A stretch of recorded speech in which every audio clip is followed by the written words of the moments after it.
हम लोग पिछले वीडियोज में यूक्लिड विभाजन प्रमेयिका के बारे में पढ़ चुके हैं।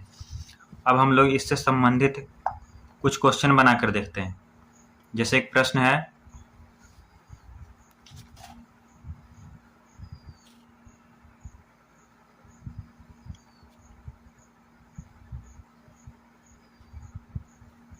दर्शाइए कि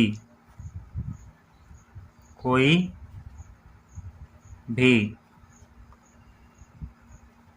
धनात्मक विषम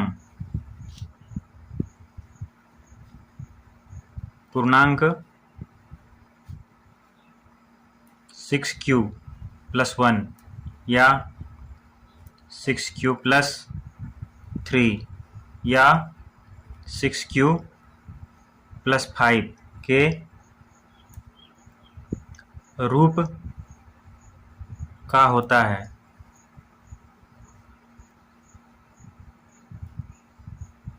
जहाँ q कोई पूर्णांक हो।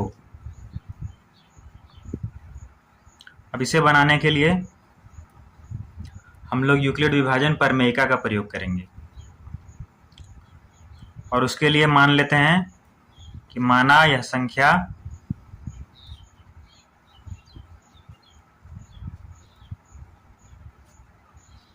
a है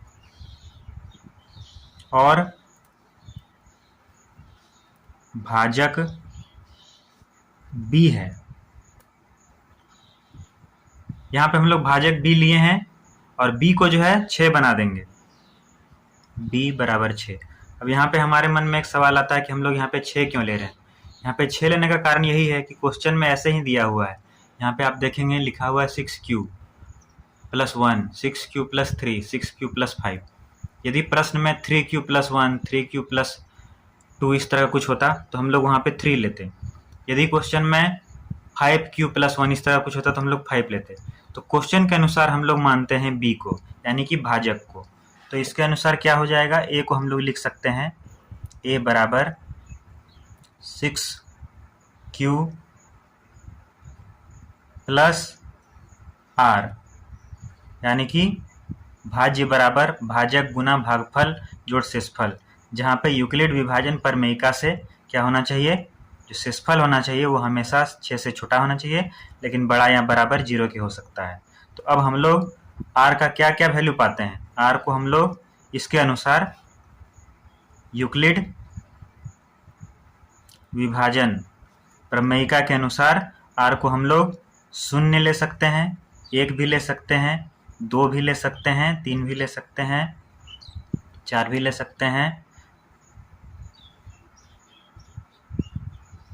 या 5, इतना ही ले सकते हैं। हम 6 नहीं ले सकते हैं क्योंकि शेषफल जो है हमेशा भाजक से छोटा होना चाहिए। तो इसीलिए हम लोग का a क्या हो जाएगा, a हो जाएगा 6q + 0, यानी कि 6q। दूसरा, यदि हम लोग r को 1 लेते हैं तो हो जाएगा a = r = 0 के लिए ये हुआ। यदि हम लोग r को 1 लेते हैं तो हो जाएगा 6q + 1, r = 1 के लिए।